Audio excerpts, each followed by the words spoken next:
Law and Order. Not that interested in it, to be honest. What do you mean? I've got no interest in Law and Order whatsoever. It's not part of my life. That's the problem. You keep picking topics that don't buzz me. Of course they do. They don't. Well, let's talk about this. You're a man quite obsessed with Law and Order. Based on what? Well, law and order is basically to protect the innocent, isn't it? I mean, when we think of law and order, we usually think of crime and punishment, but it's all about protect our person. We have the right to walk the streets without getting mugged. When someone wrongs us, we want justice. It's fundamental. And you do. You were sitting in your old flat in London, phoning me every day that you wanted to go downstairs and smack their heads in for being late and shouting around and being drunk, and you could hear it. You wanted some justice. Yeah, but nothing would have happened if I'd called someone up and said there's people doing noise pollution. Even though there's a law for noise pollution now, it's not really taken seriously, is it? Well, but you are concerned with law and order. No, you but wanted your rights, and you ended up moving. moving. He's moved here now. He's moved to lovely sunny Hampstead, just down the road from us. So you're having a better life. Yeah, so but I shouldn't have to move because of some noisy people. No, you shouldn't. But I'm saying you were stressed. No one cares, though. And you wanted justice, but you thought you couldn't get justice, so you moved away. Yeah, so I dealt with it in my way. Yeah, I hated them. Right. Because they didn't care about anyone else. Exactly. But the police wouldn't get involved. There's other people who live round there who had to put up with it. But no one cared. So what did it feel like every night when you were trying to watch telly and it's hot and you got the window open, or... Yeah, you could just hear stuff. And, it's that thing of... You get a lot of tourists in London. So they're talking. It's not even as if you can listen in to what they're saying and have a view on their opinion, because they're foreign. Would that be entertaining for you? Well, yeah, because if you can hear what people are saying, you go, yeah, that's a Switch good the point. telly off. That's a good point. There's some I sort don't of... want to hear anyone talking. I'll tell you what, I really feel sorry for people with, like, neighbours from hell. Because I mean, I'm not saying it's justified, but I can see why people go mental with someone when they're bullied or, constantly harassed and no one cares. And when you can't go to the police, and go, there's a bloke next door, he's got his telly on too loud, he's always pissed, he's shouting about, if you don't do something, I'm going to go around there and crack his head in. You'll be the one that... But isn't it your own fault for living in central London? Well, not really, because it wasn't always like that. I'd been there years, and then all of a sudden... good fellas turn up. They sat down there making a racket. What can you say to them? You call down, they can't hear the phone ringing. Could I just say that Goodfellas wasn't a pizza joint? He called the loud people that because he thought they were gangsters, because they did what they wanted and sat outside and... Yeah. So, but it's louder, I think it is louder abroad than it is here. Whenever I go away on holiday, I always notice that it's always a couple of decibels higher. Really? Always. Like the sound of bird noises and that are louder abroad because they're trying to get a nut above the noise of the noisy people. No, that's not true. They are. When I was where was I? Menorca or something. It was like lying there. If it wasn't a noisy local, it was the people in the villa next door. If it's not them, they suddenly collected the bottles from the bottle bank. That's a nice noise when you're just relaxing. The bottle bank. Pop that there where the villa is. So that was a racket.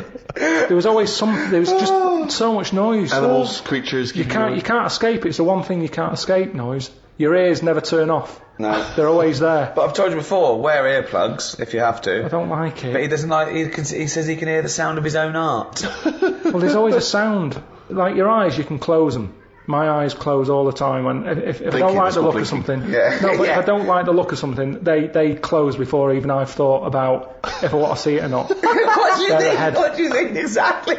I just mean if I see something on the telly or like one of those casualty programs or something, it's like my eyes know that I'm not going to like the look of it. But no. So they close quicker. No. My ears, they seem to be interested in everything,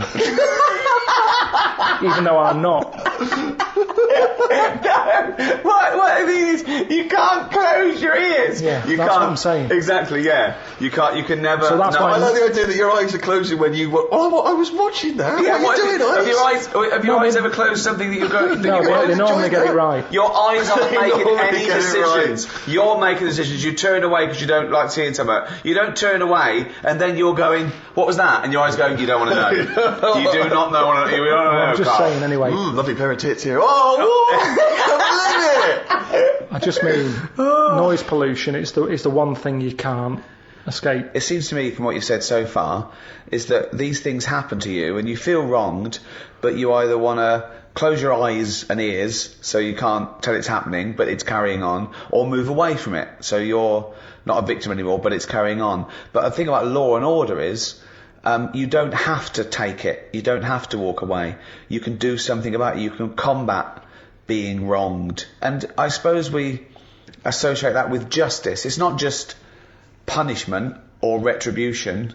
It's justice. You want to know that you're valued.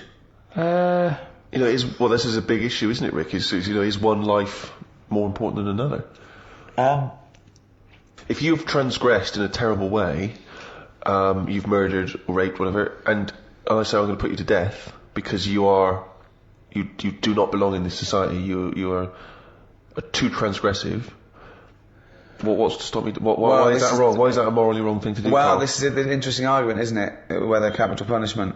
Now, I don't agree with execution, state execution of someone, whatever they've done, for many reasons. But the main one is, I don't think you can have a state that shows that sort of violence against an individual, whatever they've done, and expect people to accept the very code and morality of treating people equally and not showing violence towards them.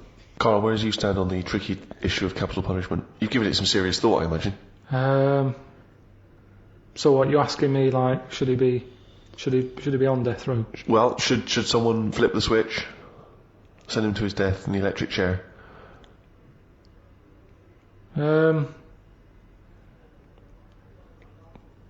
Yeah. That was the least considered. Yeah. I mean, I saw a little bit of flicker behind the eyes. I don't know what. Well, just take us through the mental process that you arrived at the yes with there. So I remember that because there was quite a brief gap there. I just was thinking, it's not a nice job if you work in there and you've got to flick the switch. Right. But I was wondering if it's possible to just do it so it's linked up to someone's switch. What do you mean? When they put the lights on or something.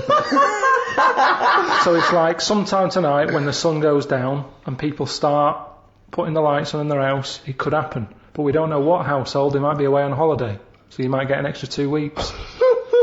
But at least that way, because for me, the worst... Well, funny you should say that. This is not... The question I asked was whether... We were talking about the morality of whether you put someone to death. But he was thinking about... about literally the practicality of flipping the switch. Well, no, I think that aren't you talking about the integrity of the person who knows or knows not that they've put someone to death, like a firing squad, like what they used to do sometimes in the First World War when they had 6 riflemen, but only 5 were blanks and one and no one knew if they were the person that killed them. Yeah. So, but my point is, you do agree that someone should be put to death for a terrible crime, do you? You've got to have something there to stop them people who don't care, haven't you? Nature's done it in a way with bees. They've gone, we'll give you a weapon, but if you use it, you die. And that's like the bee. So they're worried they're going to go, I'm not going to do it. We do, won't we? We have people saying, 1, you can't do that. That's step 1. Here's the law. Don't do it. But there's a lot of people who go, I'm not bothered about the law. I'm not bothered about annoying people. Yeah, that's true. So for them, at the end of the scale, you've got the chair and you stick the wires on their head and we'll fry your head. And they go, oh God, I don't want that. That doesn't always work, does it, with being put to death? Because as a deterrent, most of the crimes aren't just crimes of gain with that. Some of them are crimes of passion where a deterrent doesn't count because you see red and you go crazy and you're angry and you kill someone. I think a lot of those crimes, the deterrent isn't relevant. You know, things like armed robbery maybe, where it's a risk, what can I get versus what my crime. Maybe then it might be a deterrent. But then of course, if you start to get a capital punishment for crimes that aren't murdering someone, then that thing brings in you might as well murder them because then you've got more chance of getting away with it. So it's very delicate what you make people be killed for. You've made an interesting and reasoned argument there, Rick. I'm looking forward to hearing the riposte. Right. When I was younger, I used to nick Mars bars. Okay. Right. Now, I did that then, and I knew that even if I get caught, what's the worst that's going to happen? Yeah. I'm not going to go to prison over that. But it was worth nicking because the Mars bar, they were like 45 pence. Sure. When you're a kid, you can get a lot of chewing nuts for that. Chewing I nuts? don't know what you're talking about. Yeah, they like caramel covered in chocolate. Last ages. Quite hard. Oh, I know. Yeah, you suck the chocolate off and then you got to chew them until they're... Yeah, I know, yeah. Now, I could afford them at 10 pence a bag. They'd last me sort of a morning. A Mars bar was a proper treat. There's a lot going on in there. A lot of chocolate, a lot of caramel. Yeah. Like I say, 45 pence. Yeah. So, to So me... that was like an advert that went wrong just at the end. They started off good. They go, this fly's good. He's, you go there. Mars bars, a lot in it. It's like, oh, good, keep going. Yeah, it's got caramel. It's like, yeah. But it's 45 pence, which is too fucking much, so fucking nick it, you're gone. But, when I was younger, that was worth a risk. Because I knew that I'd be getting something worth 45 pence for free. You weren't going to get the electric and I chair. wasn't going to get done. So, the stakes were high, the risks were low. No, wait. You mean the stakes were high, the risks were low? I think he's just trying to sound cool. The stakes weren't high. The stakes are what can happen to you, and the risk. The stakes and the risk are the same. The risk is the stake, okay? Yeah, unless you're nicking meat from a butcher's, then the stakes are high and the risk is low. I don't know what the fuck you're talking about, but what you meant was It was the worth a game was risk. high. The game was high. Yeah. The game was high. Yeah, the risk was low. Yeah. But it wasn't, was it? Because 45p isn't a lot unless you're It a is kid. when you're a kid. It is when you're a kid. Because I was getting but then 50 surely pence. getting caught for nicking a Mars bar's higher when you're a kid. No, it's not. Look, you see, most of the time, I didn't want to say which shop it was that I nicked it from, but it's where I did my paper round. Now, the thing is... So you're nicking from your own boss? But listen, I used to wake him up. I helped him terrible. run that. No, because I... That is terrible. This is awful. That Go is- on, hang on. I that want is to hear. really I want to hear him bad. rationalise his Because that terrible sweet crime. old man who used to give... It's not an old man. I used to go round and Sweet wake little him old up, man. right? He Yeah. hated running that place. Right. If anything, I'd say I was his best asset. Well, not really. Yeah. Because I You don't know were what... nicking from him. You were thieving from him. I don't know how much he business. made on papers, but he'd probably go 45p profit. Hold on. They got their papers really early because I got up early. Yeah. I used to go round to the Well, you know, shop a at Mars a 4:30. day helps you work, rest, and steal. So I used to go round there, wake him up. He'd be like, "What are you doing round here so early?" Don't know, I'm just hungry. What? I'm just hungry for work. No. Oh, well, good boy, Pip. I'm just going to turn away a minute. Yeah. While you stand there in front of the confectionery. I'll turn away now, and I've looked back now, and here's the papers. And thanks so much, Carl, because you're a lovely He's like kid. an honourable and trustworthy Yeah, I can't guy. really afford to. I've been betrayed so many times. That's why my Yeah. lovely wife's no longer with me. You know, she ran off with Ken. Yeah, but I mean, at least I've got a friend. At least you've got one young You turn friend. up early. Oh God, it's brilliant. Oh, and Carl, keep a lookout because Someone's been nicking Mars bars. Yeah, I know it's not you because I trust you implicitly. And by the way, Carl, why don't you take a Mars bar for free? Oh, thanks. Well, that never happened. All right. So I'm getting 50 pence a day for delivering papers, but I needed the energy. Right. Now, if I spent my 50p on a Mars bar, Yeah. 5p profit a day is not worth it. No. So help yourself. I knew I was doing a good job for him. No. There we go. Help yourself. No. So help yourself. That doesn't follow. So help yourself. Get another job. Leave that job. Negotiate a pay rise. Not help myself. That doesn't go. That's ridiculous. Where does it stop? If you worked in a nuclear power plant, well, they're not paying me much. Have a little bit of uranium. A lovely little bit of uranium. Yeah. That'll do. That's a strange analogy, Rick. Some left straight from a bloke nicking stuff from work. So he works in a power plant, he's having himself a bit of uranium. What's he doing with the uranium? Well, you know, Mars a day and all that, and that's for energy, and so's uranium. But more energy than a Mars bar. Yeah. I never nicked because I couldn't bear the shame. Even as a kid, I knew that was shameful.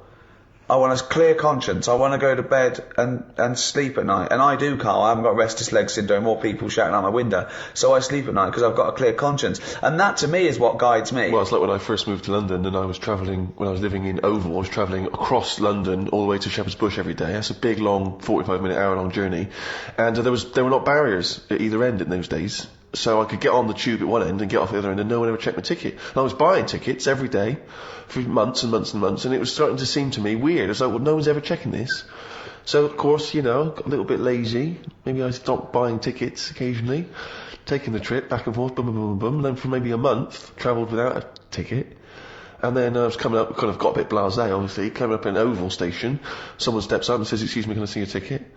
And that's terrible because when you're in your mid-20s, it's not like a kid anymore. No. I mean, you are an adult. You've made a reasoned decision there. You can't plead ignorance. So I said, "I'm sorry. Yeah, let me see your ticket, please?" I went, yeah. I was looking through, because for some reason I used to keep a lot of old tickets, and I was looking through, pretending to look for my ticket. I went, I don't know what's happened to it, but I did actually, I bought one at Shepherd's Bush. And they went, okay, if we phone up Shepherd's Bush, and there's no evidence of you buying a ticket, you can go to prison. I'm going to ask you again, have you got a ticket? No. Oh no! How embarrassing! It was unbelievable. Being told off is worse. It's worse. Well, isn't it's because there's people walking by, and I'm being told off by a woman who is at least a foot and a half shorter than me, wearing a uniform, and it was so embarrassing. It was so cripplingly embarrassing. Yeah. Can I ask you again? Have you got a ticket? No, I haven't. No. So you lied? Yes, I did. Yeah. Okay, we're going to have to take your details. But honestly, being told, and that's it. There's the shame. Maybe it's a good bit of upbringing. Unlike Karl, obviously, who's a man who's got no guilty conscience at all about the whole Mars bar incident. But whereas you and I, Rick, are raised obviously by better parents, and we are. It's been drummed into us, How much was that train journey? Is, we do feel that guilt, and that's maybe one of the reasons why we don't transgress. Because this is an interesting, we were talking earlier about the murder thing. Well, of course, there's that sort of idea which has often been used in films.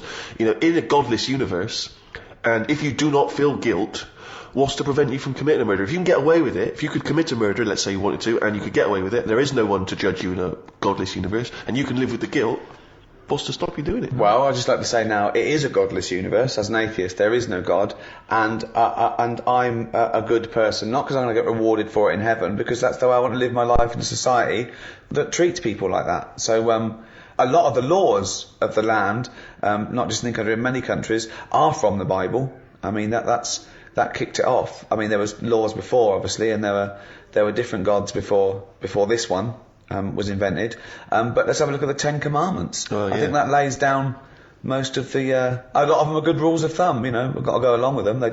They certainly didn't invent those rules of thumb. I think that mankind were adhering to most of them before it was handed down. So let's have a look at them. There's a website here, a Baptist Christian website forum, and this guy, maybe I shouldn't say his name.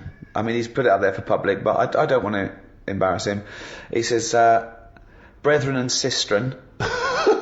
What? Yeah, so never heard that before. I've learned a word. Yeah. Brothers and sisters. Could have said that, but he's not. He's just the classic. He could have said people. Could have said people, could have said folks, say folks. It has come to my attention that not only are many of our members unable to correctly recite all the Ten Commandments, it's probably a big problem. I don't know, he goes around testing them going, number 3, get out. Go and learn it. But those who can remember, even a few, invariably get the sequence wrong. Is that important? Oh, well it is. He says, let me set the record straight. The commandments do not come in a random sequence, with the exception of 7th commandment, an obvious anomaly. Why? Well, he reckons that thou shalt not commit adultery at number 7 should really be 6th in terms of severity. Let me explain. The commandments appear in order of severity. Right. The harsher the punishment, the closer to the top. I hope this handy colour chart will make the intrinsic beauty of God's word more comprehensible to all. So this is it. He's laid it out. Commandment. Number 1. Thou shalt have no other gods before me. Okay? Alert level. Severe. Punishment, genocide. Whoa. Entire cities with men, women, children and animals must be killed. So that's a lovely, nice Christian view there. So if you worship another god before the right God, he doesn't name him by name, he just uses the term God. Sure. But there's only one according to this Genocide. Yeah. Anyone who worships another god, genocide. Entire cities with men, women, children and animals must be killed. I don't know what the animals have ever done, but okay, so that's number 1. That's the most severe, worshipping the wrong god. Sure. Okay? Number 2. Thou shalt not make unto thee any graven image. Okay, no graven images. That's I assume, so druids, devil worshippers, anything like that, isn't it? Well, I think it's also just I suppose it's kind of images that mock or degrade the Almighty. Okay. Severe. What's the punishment there? Genocide. Genocide again. Wow. That's his favourite there. Genocide. Entire cities with men, women, children, and animals must be killed. What worries me is we're a couple of smart guys and we're not entirely sure what that commandment means. No. So we could go, but we could accidentally. Yeah. 3. Thou shalt not take the name of the Lord thy God in vain. Okay. Okay. I assume God made these, did he?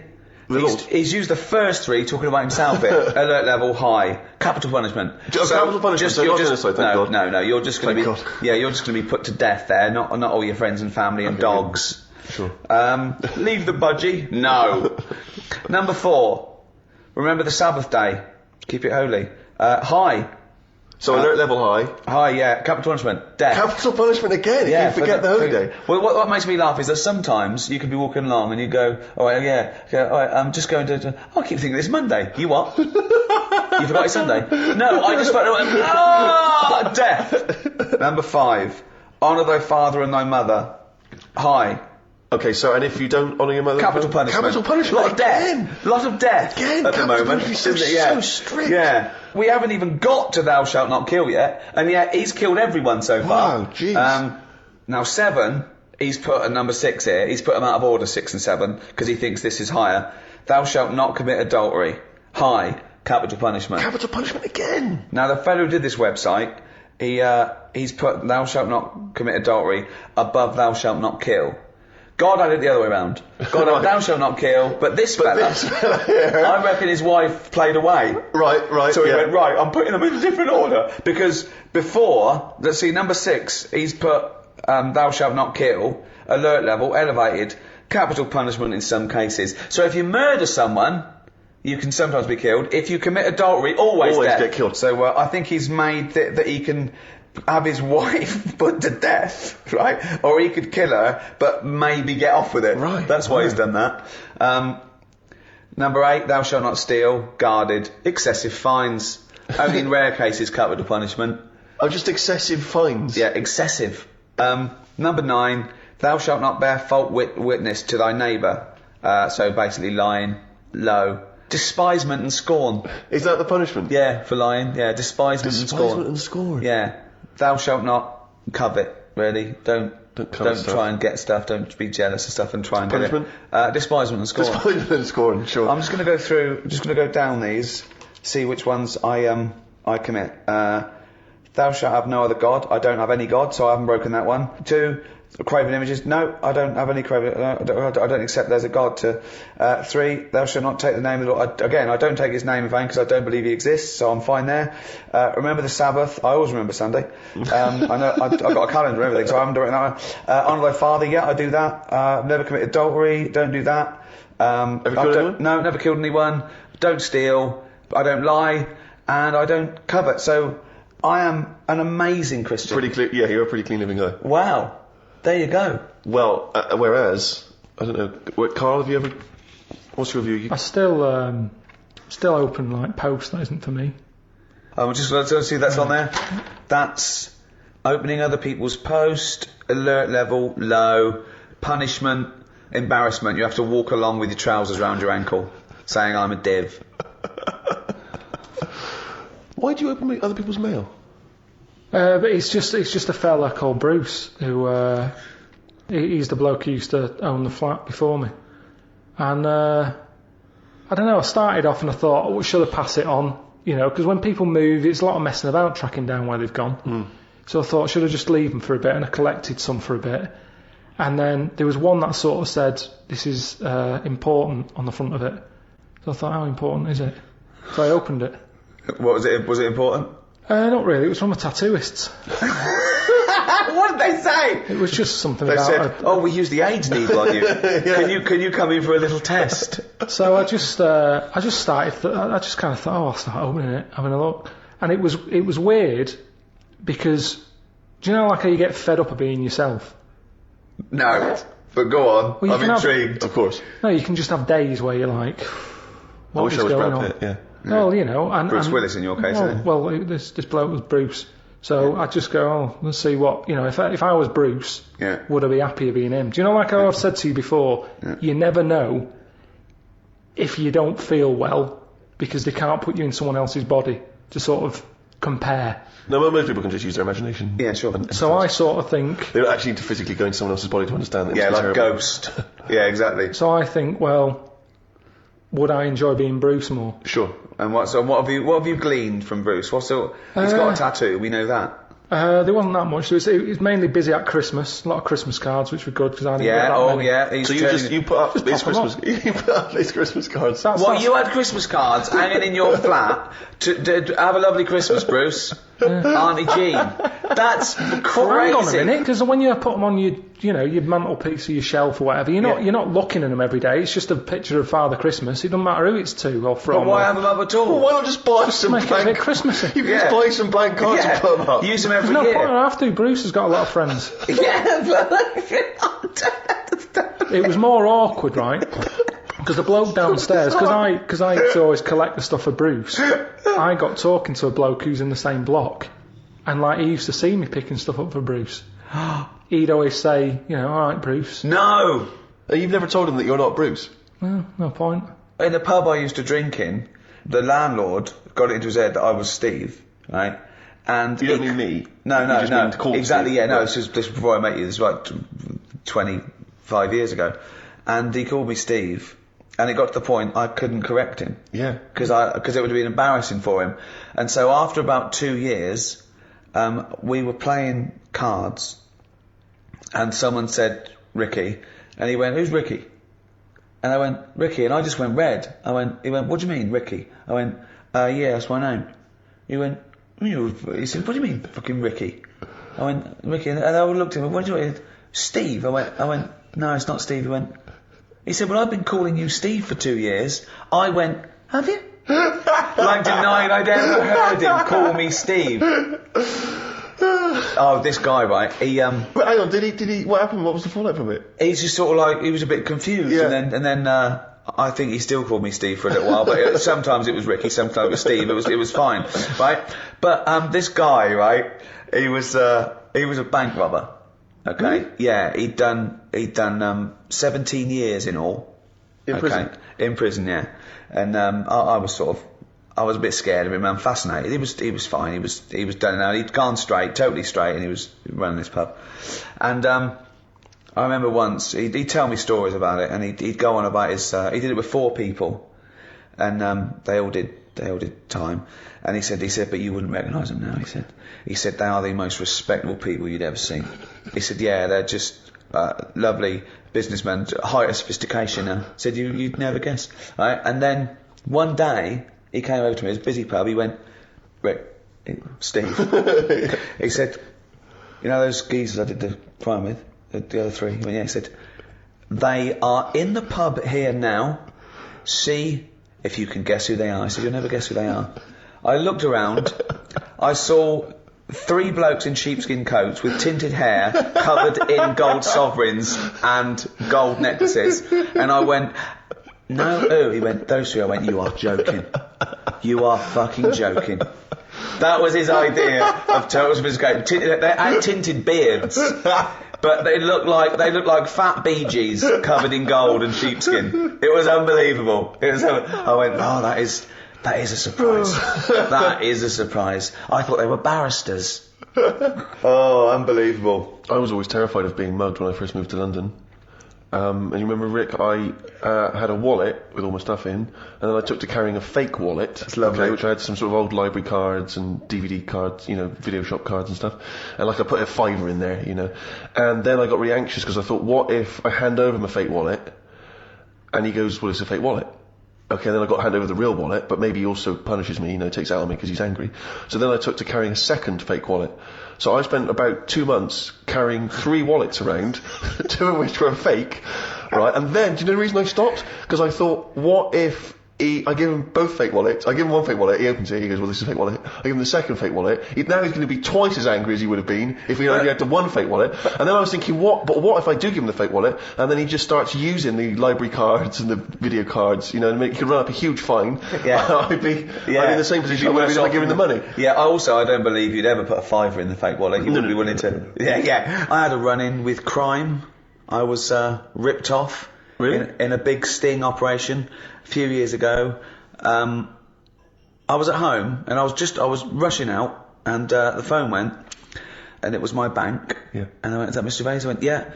He went, "Have you recently bought £200,000 worth of gold bullion?" And I went, "Jane, have we bought £200,000 worth of gold bullion?" No, of course not. I went, "No." Well, someone's taken that money out of your bank account fraudulently, and they've purchased gold. And I went, "Right, okay." They went, "We'd like your permission to get the CID involved." I went, "Well, yeah." I said, "Of course." I said, "But hold on, you know it wasn't me then. So do I get the money back?" And they went, "Yeah, all the money will be put back into your bank account." I went, "Fine." I said, "Yeah." I basically went, "Yeah, fill your boots." And they went, "And can you come down?" I went, "Oh, yeah." So I arranged the time. I went down to the bank. There was the CID there waiting. And it turned out it was sort of an inside job. Someone who did some sort of random checking of facts. You know, they phone you up and say you're happy with the service. They put down the phone and went, "Oh, you never guess who I spoke to? That Ricky Gervais." Right. And someone overheard. They were involved. They'd got a payoff from Mr. Big somewhere. It was out of the country. And isn't there more? I mean, you can't just, even if you work in a bank, you can't just walk off with cash, can you? There must have been a more elaborate. Yeah, they did a transaction, didn't they? They okayed the transaction like it was me for these people, and then these people bought gold with it, and now all they have to do is go and collect the gold. Now this is the tricky bit. So what they don't know is now the bank know that it's not me collecting it. Right. So whoever turns up for the gold, they said they'll probably just be, they might even be innocent couriers. Yes. But then we get, the go-betweens or whatever. And where is gold bullion kept? I don't know. It's just. I suppose you go and get it from a vault somewhere, right. and take it away and take delivery of it. I don't know if it literally changes hands or not. So what they need is obviously my passport.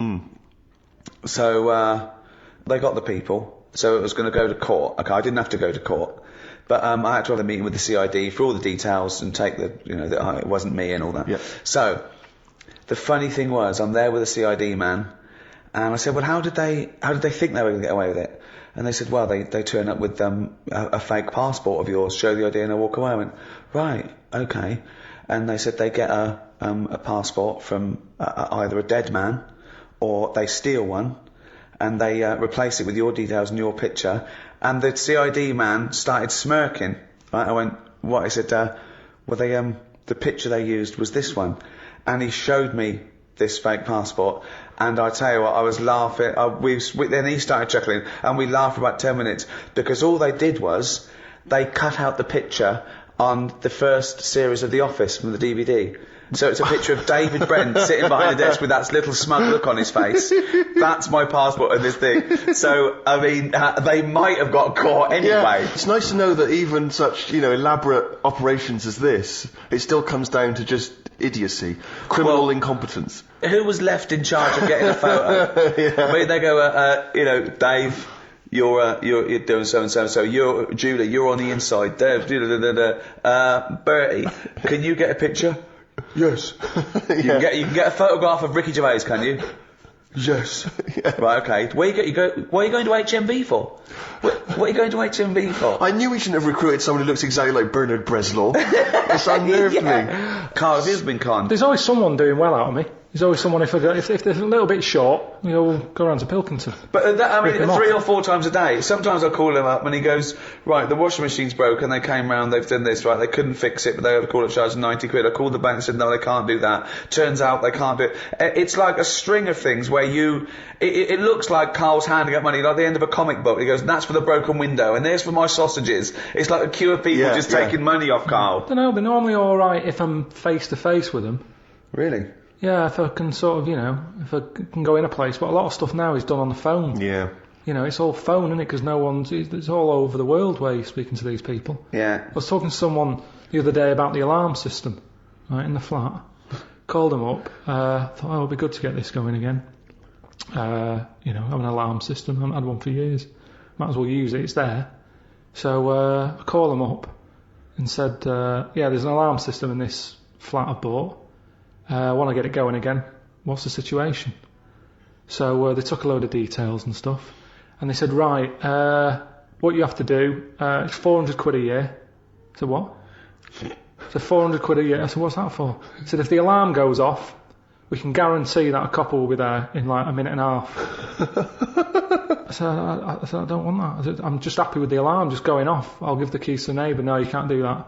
You've got to have this way. I said, 400. I said, I thought alarms are meant to stop you being robbed. Did you what, sir? Don't understand sarcasm when you're talking to them people. Yeah, just to get out your system when you know you've been conned, you just laugh in the face of adversity. I remember it was a couple of days before Christmas. I was going away, but I had a dripping tap, and it started dripping more. So there was nothing I could do. The maintenance people were away, the caretakers were. I couldn't get in, and so I called out an emergency plumber. I knew this was going to cost, but bloke came round. Honestly, he made you look smart. He was like one of those kids who looked like a lumpy child. He was probably 20, but he just looked like, you know what I mean? They'd scaled up a sort of 13-year-old big-faced lad, right? And he came in, and he didn't know how to stop it. He couldn't unscrew it. He went, I don't know what to do. I called my brother. He's there. Just that. I said, Bob, what can I do? He said, you could crush the pipe and then get it cut and fixed when you go. I said, great idea. So I said to the plumber, I said, can we crush the pipe? Oh yeah, I'll go and get a tool. We went down the van, came up with this thing, like a fat sort of little pair of pliers. He wasn't strong enough.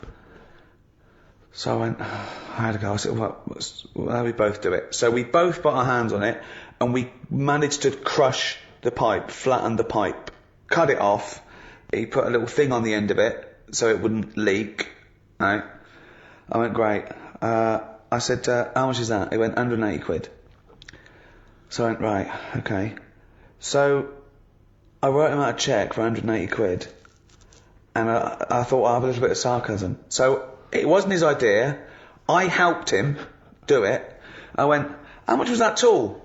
He went, about £5. I went, that's paid for itself, isn't it? Silence. He went, yep, just nothing. Tough crowd, right? Of course. Right. So I signed the cheque. Like, he went, oh, he said, I forgot to charge you for the little washer on the end. I went, how much is that? He went, £2.50. I went, can I give you that in cash? He went, yeah. I went, there you go, there's the £2.50 for the washer on the end, and there's the £180. And he went, and that was it. I didn't even get a little chuckle. He didn't even think. He should have gone, well, let's split that, because we both did that. Yeah, that's 90 quid each. I go, okay, that's brilliant, mate, cheers. Here's a Christmas bonus. I have a fascinating tale to tell you, Karl. I think you'll be intrigued. When I do junkets for films in America or Toronto Film Festival, I was assigned a security. And I've had security before. I often have security. They just sort of get you in and out of the car, and usually just to control sort of autograph hunters and things. But this time I was given a security, and he came in a suit. He looks about 30. He looked quite unassuming. I thought he was from just a security firm. And there was a couple of them. And first of all, they were talking to each other, and I thought, wow, the stakes are higher here. I don't know. I don't know why. And they drove us to the hotel, and there was loads of people going to the hotel. I mean, much bigger stars than me. You know, there was Ed Norton and George Clooney, and they were going in and out. And he goes, we can go past these. And he called ahead, and he knew everyone. He just knew everyone. And we went down in the car park. We were met by another security guard in the hotel that let us go past everyone. I mean, Clooney's having to queue up and sign. I'm thinking, this is weird. And I was feeling a bit guilty because I was there to promote the film. And I think, this security guard's so good, I'm never going to ever have to pump into anyone. It was amazing. And they was there the next day, and he took us to the junket and back, and he put us on the thing. And then it turned out that he was actually LAPD, who was doing this for celebrities because he earned more money. And then I found out he had a gun. So I can't come in the airport with you, I can't take my gun. So he's armed. So I've got a security who's an APD who's armed, and I'm fascinated. Now I'm fascinated. This man is walking around with me with a little earpiece, talking to everyone. He seems to know everyone, and he's got a gun. I think, this is amazing. Then one night he said, he dropped me off at the hotel, and he said, I've actually been called, I've got to go on a mission. They need my help. I said, really, what is it? He said, it's a hostage situation. He said, and I'm also SWAT. So now this is amazing. He's now officially the coolest man I've ever met in my life. So he goes off. Then I'm thinking, I'm worried about him. I was talking to Jane, I was thinking, wow, he does this, he gets this extra cash, he's risking his life, and now he's going to a hostage situation. And I was thinking, oh God, it's just a silent hero.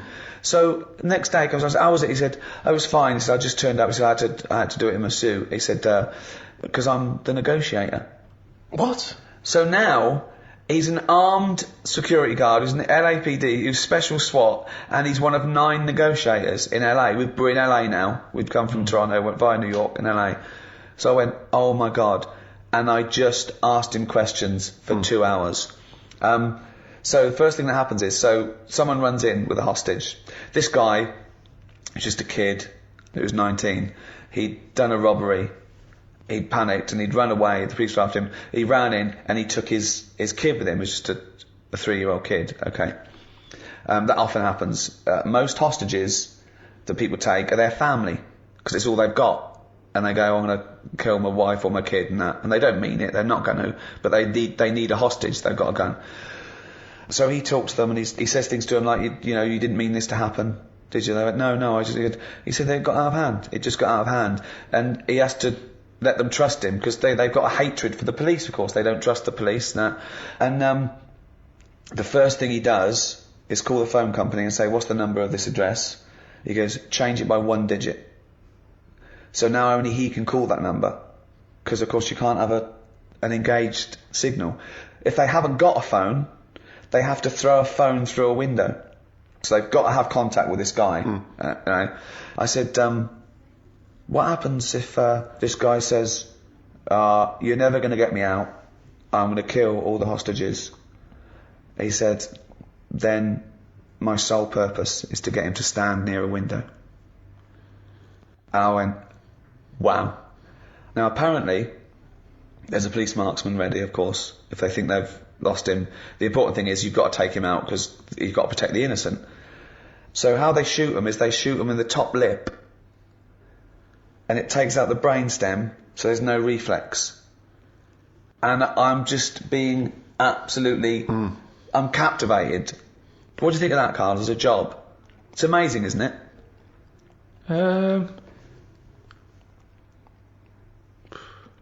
Yeah, I mean, once you've done one, though, it's like any job, isn't it, I suppose? Yeah. Once you've done one. Yeah, Not impressed? Boring. Yeah, No, it's good. Could you do it? Do you reckon you could do it? Do you reckon you could negotiate someone out of a hostage situation? Well, I think in one of them tones? things, there's nothing you can do. It's like, it doesn't matter if it goes wrong, because Well, it you does. did your bit. No, it's like being a vet, isn't it? Not really, because that's ridiculous thing to it's say. It's nothing like being like a vet. No, it is. What I mean is, you're expected to make the little kitten live. No, there's loads of it. Because I was saying, so he says, I need a car by 5 o'clock, or I'm going to kill someone. He then makes sure that he doesn't kill anyone, but he makes sure that car doesn't come till 5:15. Even if it's there, he keeps going, it's on its way, because then the hostage knows that he's not in control, really. Even if it's as easy as saying, I want my wife here, and he can get her there at 5, he makes sure she doesn't turn up till 5:20. Yeah. It's just little things like that that's just absolutely fascinating. The psychology of it is just amazing. But he's not bothered, is he? If He it's is 15 bothered. minutes late. He is, because he really takes a he empathises with these guys, and he says, no, you've got to understand. No, He but the says, fella in the house with the gun, yeah. he's not going anywhere. 15 minutes either side doesn't matter. Well, why is he in a rush? I don't think Karl's getting how Not sure he important, is. how No, amazing not he sure is. he You said Yeah. they make the car 15 minutes late. Yeah. He's getting his car. That Yeah. bloke's not in a rush. He's never going to get in the car, is he? That's the other thing as well, because once a bloke said to him, I need a car, and he just went, where are you going to go? And the bloke went, I forget that. He has to make them forget their deadlines and their demands. So soon it doesn't matter. And he has to get in their head. But to do that, he says that he has to empathise with them to a certain extent. He has to understand why they're doing it, to talk to them and go, yeah, you've had a bad day. That would send anyone. But he has to get their trust. Karl, try and talk me out. You think it's that easy? Right, I've got a hostage situation, right? Done a crime. I've run in the building.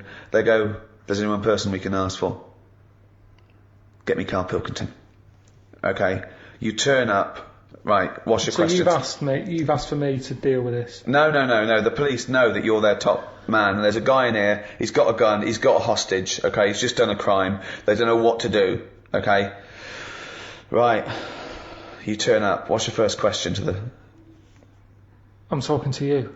Well, no, you got to assess... Right, I'd say, right, I think there's a saying, actually, you say, where's brass? Right? Right. I found that out, I overheard that. What's that? It was something... You're wasting time! Who's that bull cunt that's just turned up? I'm gonna fucking kill it! Right, where's brass? What does it mean? I heard it at school when they... I don't know what the fuck you're talking about! Can't just you... It means, I heard someone use it on the... Well, I don't know what the fuck it means. It means the top person Right. of the police who are around at the moment. Yeah, well, I'm the fucking top brass here. I've got a fucking gun against this kid's head. Who the fuck are you bald little shithead? Where's my car? What car? I've asked for a car. Where's my fucking car? Am I talking to you now, am I? If you want, yeah, are you the negotiator? Yeah. Right. Get me a fucking car. Where do you want to go? Oh, I'm fucking sore for shouting. Throw a phone through the window so I can talk to you over the phone. No. Alright, in a minute. Don't ever fucking say no to me. In a minute, I said. Okay. Right, the clock's going. Where's this fucking phone? Listen, I've got just a sore hang on a throat. minute. I've got a sore throat. I can't talk anymore with that phone. I've been called up here. I can't hear you. I need the I've phone. been called up here Yeah, can you go put the phone through?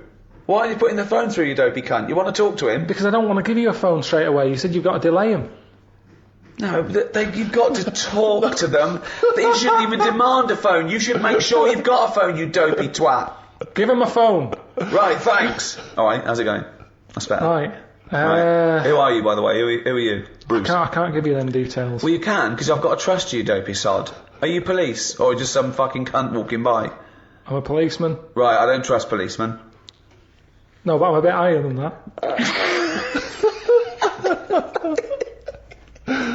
So listen. Or don't you tell me I'm laying down the law here. No, I'm listen. going to shoot someone unless I get a fast car. I've done a robbery. It's all gone wrong. You're after me now, but I want a car to the airport. I want a plane standing by. You don't know me, but I do this a lot.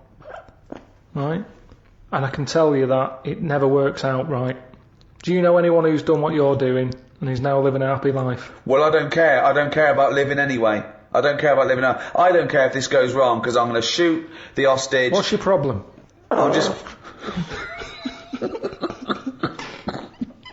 I think you've got the wrong attitude, mate. I think you've got the wrong attitude here. No, but this is... to be honest with you, this was my last week. Why are you telling him that? Because I want to bring him down to my level. Right. What's that got to do with it? Well, you know, I've done this job for a long time. Right. And sometimes I felt like you. I've been, you know, even though I'm on this side, you know, sometimes I feel like, oh, I've had enough of this. Right, well, I haven't enough. But I'll tell you, I don't care about living or dying here. So if I don't get a car to the airport, all bets are off. I'm killing everyone and then myself. So you'll be a big loser. You will be a big loser, son. There you go. I've given you the clue now, Carl. He doesn't care about getting away with it. Now you've got to get him to stand near a window. You've got to take him out. Because I've got a gun to someone's head. You can't burst in, right? You've got what? Come on. How do you get him to stand near a window? Oh, I bet you're hot in there. Keep going. I am hot. Yeah, that's why I've just drawn the curtains and keep away from the window because the sun's blazing in. It's not too bad away from the window. It's the sun's gone round the back now. Just come and have a look. It's a lovely, lovely evening. Why do you want me to stand near a window? I think just because when you see how nice an evening it is. Worst load of dribble ever. Keep going. I'm interested. When you see how lovely No, evening it's What the that fuck thing. are you talking I've heard that if you smile, you feel better. So have a little smile. Think of a happy moment in your life.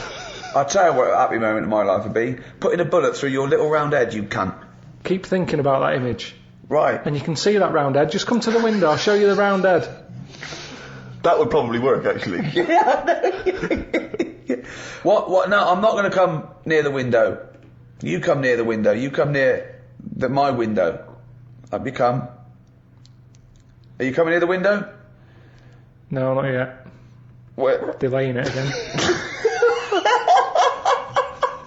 Right, I'm coming near the window. Well, I'm going to shoot you if you come near the window, you dopey prat. Well, why? I thought we were getting somewhere here. No, I'm going to shoot you. I've conned you. I've negotiated you to come near the window, and I'm going to shoot you in the head, you prat. I'll just leave then.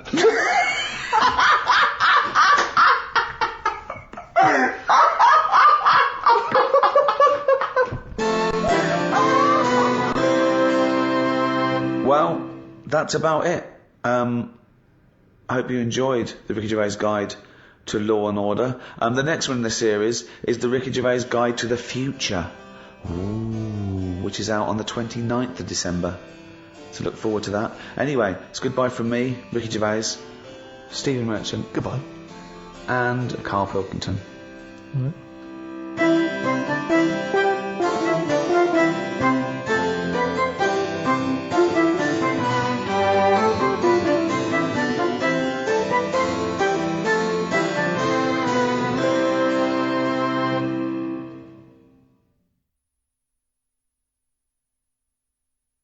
Audible hopes you have enjoyed this program.